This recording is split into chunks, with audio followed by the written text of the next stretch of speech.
So ఇవాళ రోజున వచ్చేసరికి అసలు బీటెక్లో జాయిన్ అవ్వటం అంటే పెద్దగా చెప్పుకోదగ్గ స్పెషాలిటీ ఏం లేదు. ఎందుకంటే స్టూడెంట్స్ వచ్చేసరికి ఇంజనీరింగ్ని పెద్దగా గొప్పగా భావించట్లేదు. అయితే జాయిన్ అయ్యే వాళ్ళల్లో మంచి కాలేజెస్ని ప్రిఫర్ చేస్తా ఉన్నారు. దానికోసం కౌన్సిలింగ్, ఫర్ ఎగ్జాంపుల్ రిజర్వేషన్ లేకపోయినా కూడా ఈ సెట్ ఇలాంటి రాసి మంచి కాలేజ్ వస్తే, ర్యాంక్ వస్తే, మంచి కాలేజీలో సీట్ వస్తే డబ్బులు కట్టడానికైనా రియంబర్స్మెంట్ లేకపోయినా రెడీ అవుతున్నారంటే గవర్నమెంట్ ఎంప్లాయీస్ పిల్లలైనా కానివ్వండి, బాగా ఉన్నోళ్ళైనా కానివ్వండి.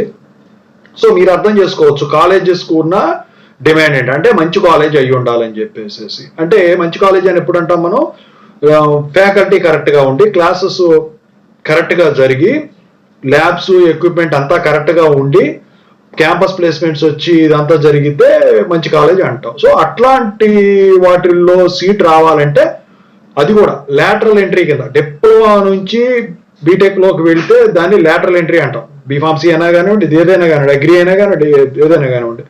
అయితే ఈ లాటరల్ ఎంట్రీకి వచ్చేసరికి ఏంటంటే జనరల్గా 60 సీట్లకి 6 సీట్లు మాత్రమే కౌన్సిలింగ్లో ఉంటాయి. 120 సీట్లకి అంటే 60 సీట్లు అక్కడ ఉండవు, 8 సీట్లు ఏమో మేనేజ్మెంట్ కింద ఉంటాయండి వీళ్ళకు. 42 సీట్లు కౌన్సిలింగ్ ఉంటాయి. 42 సీట్లు 6 సీట్లు ఎల్ఈ స్టూడెంట్స్ కోసం ఉంటాయి. అలాగే 120 సీట్లు ఉన్నాయనుకోండి 12 సీట్లు ఉంటాయి. అలాగే 160 సీట్లు ఉన్నాయనుకోండి 18 సీట్లు ఉంటాయి. సో ఎన్ని సీట్లు ఉన్నాయని ముఖ్యం కాదు, ఏ కాలేజీ పెడితే ఆ కాలేజీ స్టూడెంట్స్ జాయిన్ అవ్వట్ల. అయితే ఈ సంవత్సరం ఏపీ ఈసెట్లో ఏ ర్యాంక్కి ఏ కాలేజీలో సీట్ వస్తుంది, ఎంత ర్యాంకు తెచ్చుకుంటే బెటర్, అదే యూనివర్సిటీ జేఎన్టీయూకే కానీ ఆంధ్ర యూనివర్సిటీ కానీ వీటిల్లో రావాలంటే, లేదా డీమ్డ్ యూనివర్సిటీలో రావాలంటే, అటానమస్ కాలేజీలో రావాలంటే ఎంత ర్యాంక్ ఉండాలి అని చెప్పేసి స్టూడెంట్స్ అడుగుతా ఉన్నారు. దాని గురించి ఇప్పుడు చెప్పబోతున్నాను. ముందుగా అయితే ఇంతవరకు ఛానల్ సబ్స్క్రైబ్ చేసుకున్న వాళ్ళు ఖచ్చితంగా సబ్స్క్రైబ్ చేసుకోండి, వీడియో లైక్ చేయండి, షేర్ చేయండి. ముందుగా మీ ఏపీ టీజీ డిప్లొమా వాళ్ళది టెలిగ్రామ్ ఛానల్ ఉంది డిస్క్రిప్షన్లో, దాంట్లో జాయిన్ అవ్వండి. Telugu engineering education Telegram channel కూడా జాయిన్ అవ్వండి ఖచ్చితంగా. మీకు ఏమైనా డౌట్స్ ఉంటే కాల్ 4 ద్వారా కాల్ చేయొచ్చు.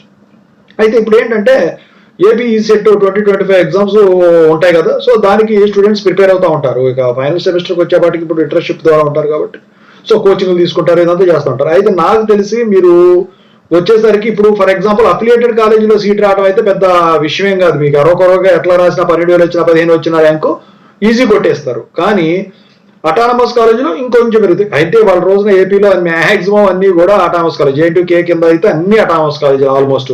అయితే అందుట్లో సీట్ రావాలన్నా కూడా పెద్ద విషయం ఏం కాదు, మీరు తెచ్చుకోవచ్చు, పెద్ద ప్రాబ్లం ఉండదు.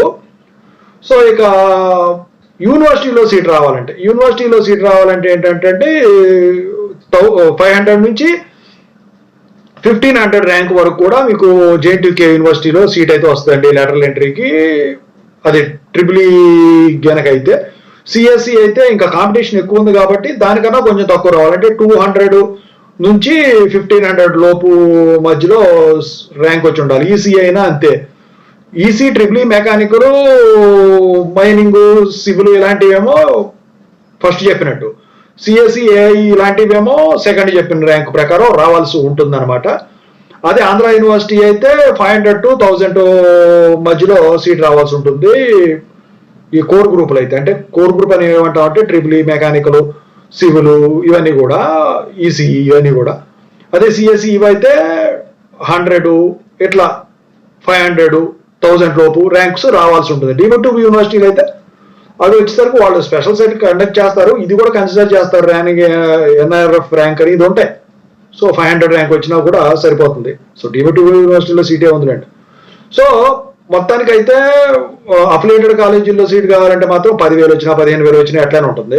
అటానమస్లో అన్నా ఇక అంతే సంగతులు, ఎంత ర్యాంక్ వచ్చినా కూడా మీకు సీట్ దొరుకుద్ది. కాకపోతే 6 సీట్లలో కౌన్సిలింగ్ వైజ్ ఫిల్ అయిపోతాయి కాబట్టి సో ఇప్పుడు అందుట్లో జనరల్గా నాకు తెలిసి ఎవరు కూడా సొంత ఊళ్ళలో ఎక్కువ జాయిన్ అవ్వట్లేదు, దూరాభారం వచ్చి జాయిన్ అవుతున్నారు. కాబట్టి మీరు కనుక సొంత ఊర్లో జాయిన్ అవ్వాలంటే మాత్రం మీ కాలేజీలో ఖచ్చితంగా అయితే సీట్ దొరుకుతుంది. ఒకవేళ మీరు కాలేజీ వాళ్ళు కనుక క్యాంపైన్ ద్వారా కనుక ముందే తీసుకొని కౌన్సిలింగ్ మిమ్మల్ని తీసుకెళ్ళినట్టయితే వాళ్ళు ఏదో ఫిట్టింగ్ పెట్టి అడ్మిషన్ పెట్టుకున్న వాళ్ళని రద్దు చేయించుకొని ఆ ఫీజు ఈ ఫీజు అని చెప్పేసి మీ సీటు సెకండ్ కౌన్సిలింగ్లో వచ్చేటట్టు చేస్తారు నాకు తెలిసి. కొంతమంది స్టూడెంట్స్ అన్నారు. సో మరి దాని ప్రకారం ఉంటుందో లేదో నాకైతే తెలియదు, కానీ జనరల్గా అయితే జరుగుతుంది అది. సో దీన్ని మనసులో పెట్టుకోవాలండి, తీసిపారేయండి. మామూలుగా అయితే జనరల్గా అయితే ఉండూరులో సీటు అయితే దొరుకుతుంది. ఓకేనా. సో జనరల్గా నేను చెప్పొచ్చేది ఏంటంటే, మీరు ఏదైనా కాలేజీలో 180 సీట్లు, గ్రూప్కి 180 సీట్లు, 120 సీట్లు అట్లాంటి కాలేజీల్లో ట్రై చేయడం బెటర్ మీరు. ఎందుకంటే అందుట్లో అయితే ఎల్ఈస్కి 60కి 6, 120కి 12, 180కి 18 ఇలా ఉంటాయి కాబట్టి. ఓకేనా. సో అందుకని చెప్పేసి అయ్యే బెటర్ వే ఆఫ్ సెలెక్టింగ్. మీకు ఏ ప్రాబ్లం ఉండదు, సీట్ కన్ఫామ్ ఉండదు. పక్కనోడిది ఎవరిదో చేసి ఇదంతా చేసే బదులు ఇది బెటరు. సో ఓవరాల్గా అయితే ఇదండి సీటు పరంగా. సార్ ఇదేం రాలేదనుకోండి మరి ఏం చేయొచ్చు అని చెప్పేసి అడుగుతాను. సో మేనేజ్మెంట్ సీట్స్ ఉంటాయండి. మేనేజ్మెంట్ సీట్స్ వచ్చేసరికి 60కి 8 ఉంటాయి సీట్లు మేనేజ్మెంట్లో. సో దాని ద్వారా కూడా జాయిన్ అవ్వచ్చు. మేనేజ్మెంట్ సీట్ అయితే ఇంకా బెటర్. రీఎంబర్స్మెంట్ ఉన్న వాళ్ళకైతే రీఎంబర్స్మెంట్ రాదులే, కానీ సింగిల్ విండోలో దేని ద్వారా దోస్తే కానీ రావు, స్పాట్ కింద కన్వర్ట్ చేస్తే తప్ప. సో అవి ఎంత కావాలంటే అంతకి ఇస్తారు. అది మంచి కాలేజ్ కనుక అయితే అనుకున్నదా అంత ఎవరు. సో ఇదండి ఓవరాల్గా అయితే ఏ సీట్కి ఏ కాలేజీలో వస్తే మనం ఎంత రావచ్చు ర్యాంక్.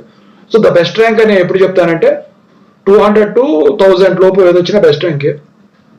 ఏదైనా పర్లేదు అనుకుంటే 15,000, 20,000 ఎంత వచ్చినా ప్రాబ్లం ఏం లేదు. Okay, thank you so much.